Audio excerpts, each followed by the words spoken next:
Hi, I'm Dustin Abbott, and I'm here to do a review of the new Sigma 12 to 24mm f4 Art Series lens. Now, Sigma already had an existing 12 to 24mm lens, but it was a variable aperture lens and really quite different from this lens in a lot of ways. This is now Sigma's most expensive lens in the Art series. And of course, it kind of goes head to head with Canon's own 11 to 24mm f4L lens. Now that lens is also very big, large, and it is quite expensive. Has Sigma pulled off a lens that is going to be appealing to the right kinds of people? That's what we're going to jump in today and try to find out. So first of all, we'll look at the overall build quality. And if you would like a closer look, I'd recommend that you look at this episode here, where I covered the overall build with a little bit more detail than what I'll be able to do in this final review. But overall, of course, this is a pretty significant sized lens here.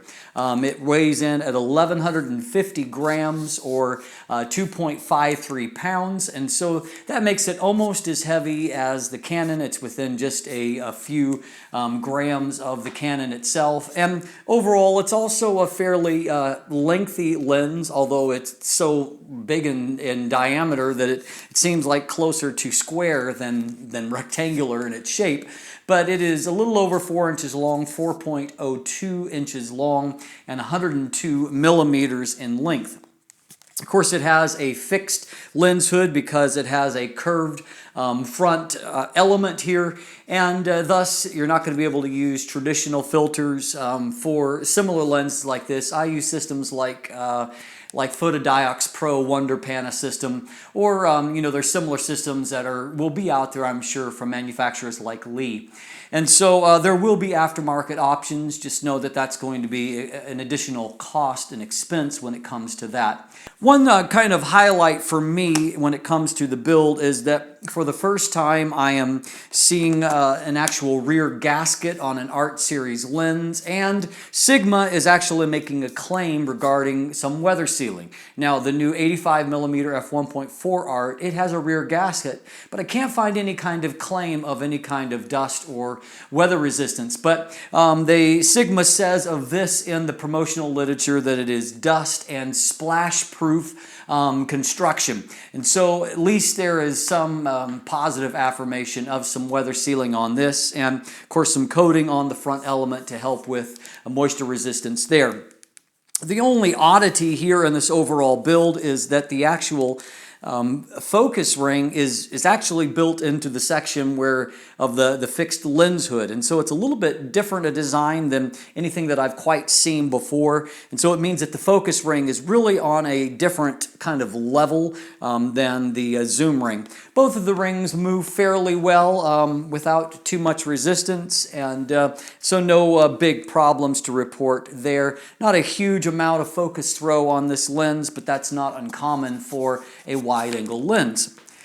Now, if you haven't already, I would encourage you to take a look at the image quality segment where I go into more detail and kind of interactively compare the lens to some competitors, all the way from 12 to 24 millimeters. Here are just a few of the highlights from that episode, however. On a positive note, the lens frames at just as wide as the Laowa 12mm f2.8 lens, and so I think it's a 12 millimeters on the wide end, and really that's very important, of course, if you're purchasing a lens because you feel like you need a very wide focal length. It's nice to know that you're getting the full 12 millimeters of coverage. It has a moderate vignette, wide open. I estimate it at just right under 3 stops. And so that's not fantastic, but of course I've seen a number of lenses recently, including the new Milvus 18mm f2.8 or the new Canon 16 to 35 f2.8, even the Laowa 12mm, all of which have at least a little more vignette. In the case of the Canon, quite a bit more vignette than this.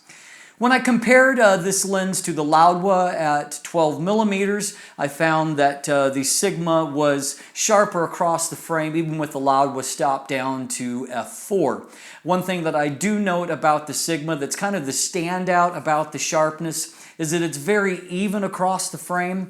There's really not a lot more sharpness in the center as opposed to the very edges of the frame. And so depending on where you're looking, the Sigma either looks very good or fairly average. And so, for example, when I compared it at kind of the longer focal lengths that overlap with the Tamron 15 to 30 f2.8, I found that the Sigma was certainly competitive at the edges of the frame, but in the center, the Tamron, and not just the center, but kind of the the center 2/3 of the image, the Tamron had noticeably more resolution and bite overall to me. And so the sharpness is very even across the frame, and so that can be very good, but also note that there are other lenses that are going to look sharper towards the center as a result. One thing that I noted, something that I've actually noted with several other Art Series lenses recently, and that is that it's really optimized for wide open performance, and you can stop it down to f5.6 and it gets a little bit better. But actually, when I compared my kind of standardized result between f4 and f8, I found that the f4 result was actually a bit sharper overall, and so just something to note. You're kind of, I would say optimum aperture here is f5.6. And you might want to stop down more for more depth of field, but you're actually going to kind of regress a bit in image sharpness as opposed to gaining more. The Laowa followed a more traditional pattern to where it sharpened up all the way through f11, and so it was actually competitive and perhaps even a shade better at those smaller apertures. Really, I like the Sigma color rendition overall. It looks quite good and kind of stood out compared to the Laowas having better color rendition. One thing that certainly is a strength for this lens is chromatic aberration control, and I really, as far as field use, I saw basically nothing that I felt worthy of correction. I basically didn't see any kind of chromatic aberrations, and that's true right out to the very edges of the frame. And that was one area where it stood out when compared to the Tamron that does suffer from CA towards the edges of the frame. When I compared with the Tamron set at 24 millimeters, and in the EXIF data, both lenses showed 24 millimeters, the Sigma framed a little bit wider than 24 millimeters, and so I would say that it's more like 23 to 23.5 millimeters as opposed to a 224 millimeters. But to me, the more important thing is that they got the full wide angle coverage at 12 millimeters. I checked flare resistance and found flare resistance was really pretty good overall. Very little loss of contrast, a few very tiny flare kind of ghost blobs, but they're quite small, and so overall, for having a round front element, a curved front element, I think that it does pretty good.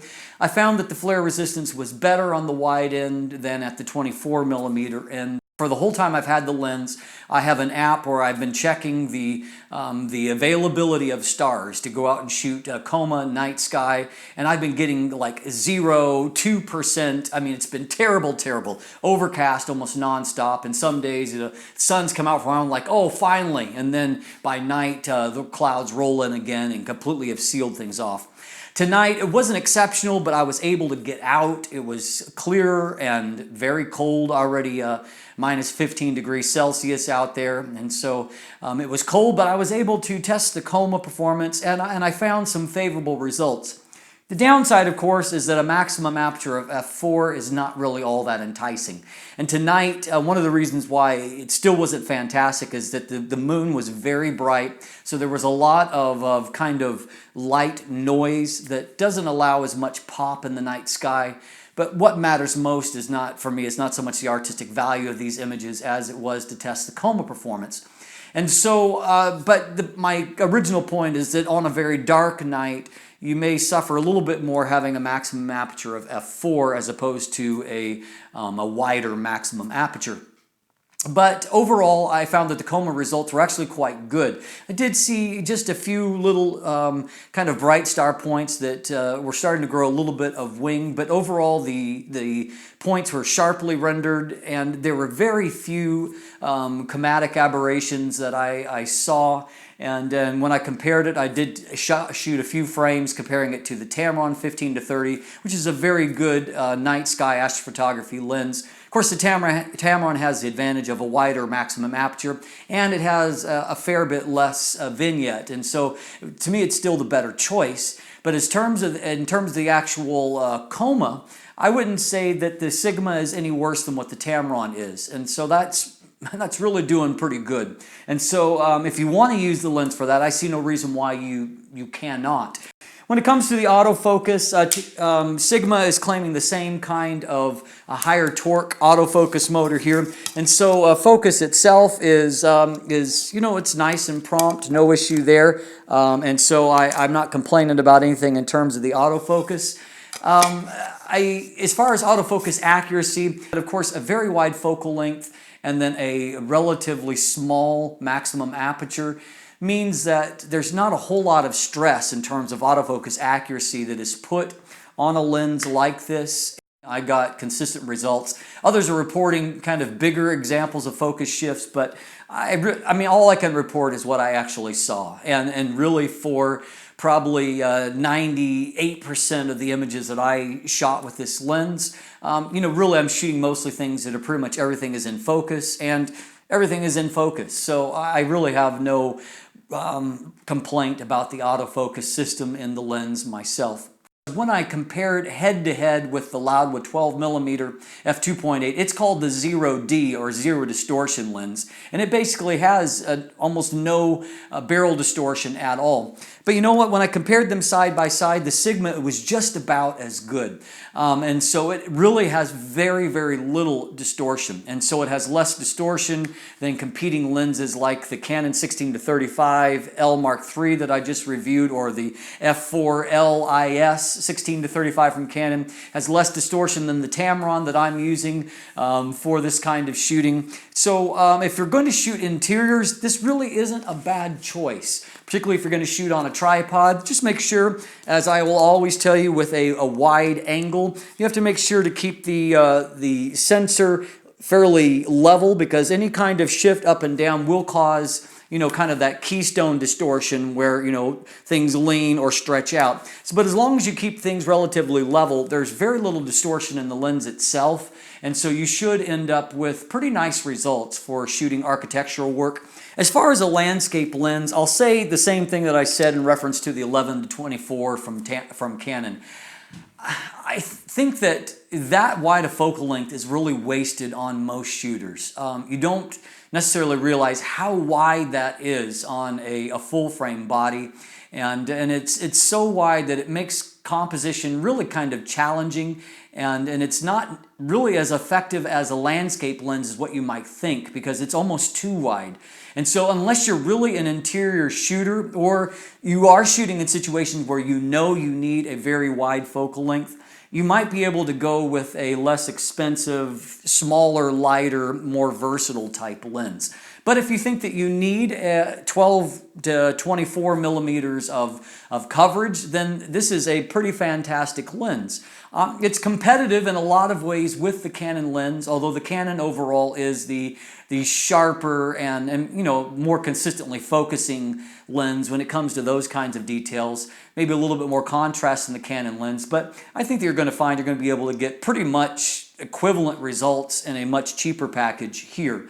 As far as the Sigma lenses go, and as far as the Art series goes, this lens is expensive. $1,600 in the US. Here in Canada, it breaches the $2,000 mark. $2,069 is the retail price here in Canada. So that means that it is basically the most expensive lens outside of some of Sigma's serious telephoto lenses. And so it is expensive for a Sigma lens, and I think that is going to put off some people, to be very frank.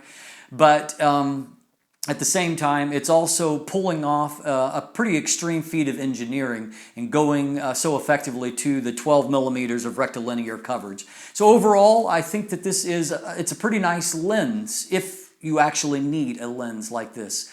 I'm Dustin Abbott. If you look down below, you'll find my full written review there. Also an image gallery, linkage to purchase the lens, all of that stuff. And of course, you can follow me on social media there. Thanks for watching. Have a great day.